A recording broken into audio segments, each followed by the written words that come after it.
કે આખા ભારતમાં પેપર લીકને લઈને ચર્ચાઓ ચાલી રહી છે.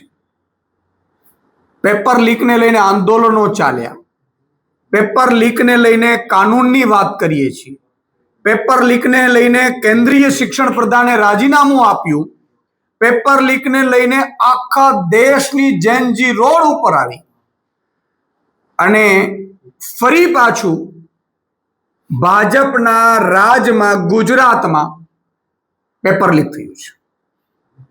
તમે જુઓ કે જે રીતે અત્યારે એક મીડિયા રિપોર્ટ્સ પ્રમાણે 20 જુલાઈએ આયુર્વેદિક કોલેજની શલ્યતંત્ર 1ના પેપરમાં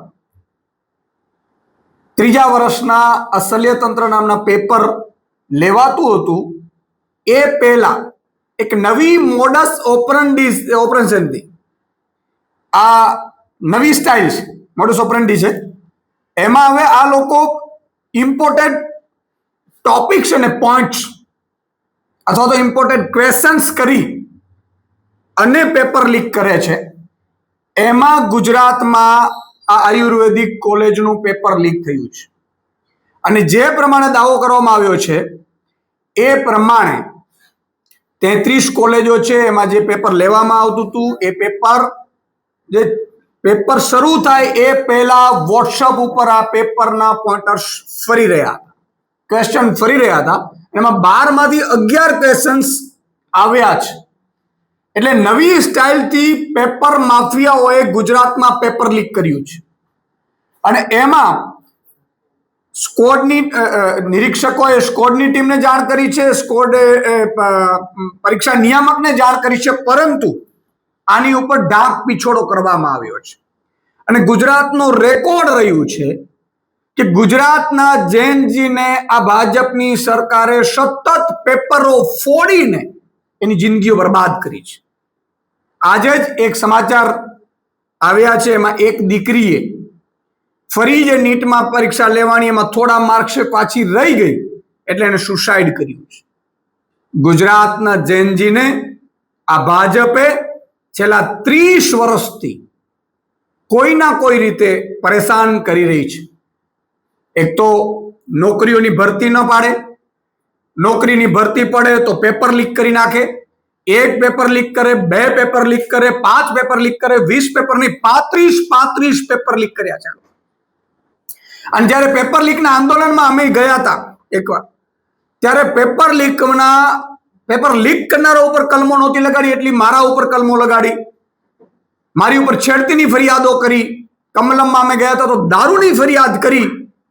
ત્યારે હું જેનજીને કહેવા માંગુ છું કે આપણે પણ આ ભાજપ સરકારને સમય આવી ગયો છે દેખાડી દેવાનો.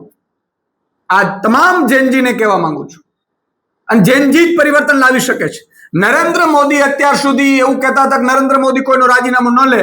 આ જેનજીએ, તમે લોકોએ, ભારતના યુવાનોએ કોકરોચની જેમ ચારે બાજુથી નીકળીને એક એકતા બતાવીને મહાકાય સત્તાધીશની સામે પડીને ખોટી ફરિયાદો, લાઠીચાર્જ, માર, આરોપો, વિદેશ ફંડિંગના આરોપો, આ બધા આરોપોને સામે ચેલેન્જ આપીને જેનજીએ રાજીનામું લીધું છે. ગુજરાતમાં પણ અત્યારે પેપર લીક ઉપર પેપર લીક થઈ રહ્યા છે. અત્યાર સુધી પેપર લીક થયા છે એમાંથી કોઈને સજા કરવામાં નથી આવી. તમે જુઓ, તલાટીનું પેપર લીક, જો ટેટ ટાટના પેપર લીક થયા છે, કોન્સ્ટેબલના પેપર લીક છે, એલઆરડીના પેપર, ઢગલાબંધ પેપર લીક થયા છે. એક પણ પેપર લીક વાળો માફિયા ને કોઈ સજા કરવામાં નથી આવી. એમ આમાં પણ આયુર્વેદિક કોલેજમાં પણ મને પૂરી ખાતરી છે કે આ ભાજપના લોકો કોઈ કાર્યવાહી નહીં કરે, ભાજપ સરકાર કોઈ કાર્યવાહી નહીં કરે. આના 2 કારણ હોઈ શકે છે પેપર લીકના. યા તો ભાજપના નેતાઓ છે એ પોતાના દીકરા દીકરીઓને જ પાસ કરાવવા માટે સરકારી નોકરીમાં, કોલેજોમાં અથવા તો મેડિકલમાં પેપર લીક કરાવતા હોઈ શકે છે. કારણ કે ભાજપના રાજમાં ખૂબ લાગવગશાહી ચાલે છે એટલે પોતાનાને ભરતી કરાવડા છે અને બાકી બધી પ્રજાને, ગુજરાતની પ્રજાને છોડી દે છે. બીજું કારણ હોઈ શકે છે આને કોઈ જ આવડત નથી સરકારને પેપર ચલાવવામાં. એની સામે એક બીજો આરોપ મૂકવામાં આવ્યો છે, પંજાબમાં પેપર લીક થયું. હું આજે આપને કહેવા માંગુ છું કે દિલ્હીમાં આમ આદમી પાર્ટીની 10 વર્ષ સરકાર રહી, એક પણ પેપર લીક નથી થઈ. પંજાબમાં 4.5 વર્ષ થવા જાય છે, સરકારને કોઈ જ પેપર લીક થયું નથી. આ પણ જે પંજાબમાં પેપર લીકની વાત કરીને ભાજપ પર આરોપ મૂકે છે, એમાં વાત એ છે કે એ લોકો નકલ કરવા માટે બ્લૂટૂથ લઈને ક્લાસમાં ગયા હતા અને જાયને પેપર લખે એ પહેલા 31 લોકોને પકડી લેવામાં આવ્યા છે. એટલે ગુજરાતની જનજીને ભ્રમણા ફેલાવવાનું, કારણ કે પોતાના ઉપર દાગ લાગ્યું છે, આખા ભાજપ ઉપર દાગ લાગ્યું છે, ભાજપના નેતાઓ ઉપર દાગ લાગ્યું છે.